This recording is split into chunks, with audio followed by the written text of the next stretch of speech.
For today's video guys, nandito tayo sa Free Fire para tulungan si Third para mag-overhaul ng electric motor. Pero normally guys, kay electron trabaho na to, kaya lang syempre busy sila, kaya tutulungan natin si Third para Salita ka.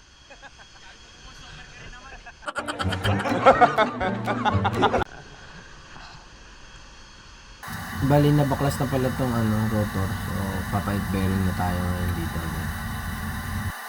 Medyo madali na itong magpalit ng bearing kasi meron tayo dito dumating na hydraulic puller, so bomba lang, baklas na pwede.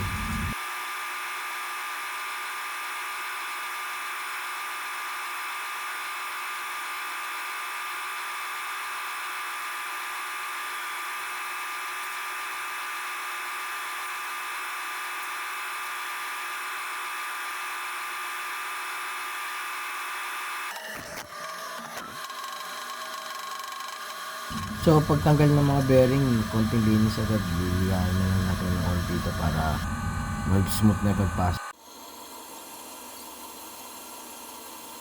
May kabigatan to yung rotor natin dito, pero kailangan dahan-dahan talaga pinapasok to para di magasgas yung loob na itong motor.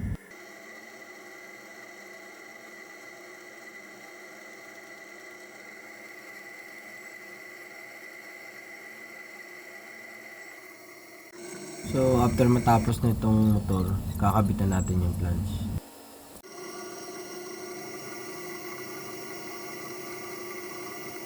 And then after na itong flange, yung clutch naman natin ang ipapasok.